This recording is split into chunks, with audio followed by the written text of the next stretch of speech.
Hi friends, welcome to food simple food.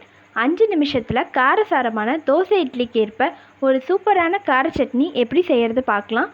இந்த கார சட்னி பண்ணுறதுக்கு ஃபஸ்ட்டு கடாய் எடுத்து வச்சுட்டு அதில் 1 ஸ்பூன் அளவுக்கு ஆயிலை சூடு பண்ணிடலாம். 1/2 ஸ்பூன் அளவுக்கு கடலைப்பருப்பு, 1 டேபிள் ஸ்பூன் அளவுக்கு உளுத்தம்பருப்பு சேர்த்துக்கலாம். சேர்த்துட்டு இது கூடவே 11 வரமிளகாவை நம்ம சேர்த்துக்கலாம். ஒரு பெரிய வெங்காயத்தை நீல வாக்கில் கட் பண்ணி அதையும் நம்ம இதோட சேர்த்துடலாம். வரமிளகா உங்கள் காரத்துக்கேற்ப கூட்டவோ குறைக்கவோ செய்யலாம். வெங்காயம் சேர்த்ததுக்கப்புறம் பொன்னிறமாக வதக்க வேணாம், ஒரு 30% வதக்கினா போதும். அப்போ தான் டேஸ்ட் ரொம்பவே நல்லாயிருக்கும். ஸோ வெங்காயத்து கூடவே தக்காளி சேர்த்துக்கலாம். ஒரு தக்காளியை மட்டும் இந்த மாதிரி கட் பண்ணி சேர்த்துக்கலாம். சேர்த்துட்டு கொஞ்சமாக தேங்காய் சேர்த்துக்கலாம். 1 இன்ச் அளவுக்கு இஞ்சியும் சேர்த்துட்டு தேவையான அளவுக்கு உப்பு சேர்த்துட்டு இதை 2 நிமிஷம் வதக்கி விட்டுடலாம். இந்த கார சட்னி பார்த்தோன்னா ஒரு 3லேருந்து 4 பேர் சாப்பிட்ற அளவுக்கு கரெக்டாக இருக்கும் இந்த கார சட்னி.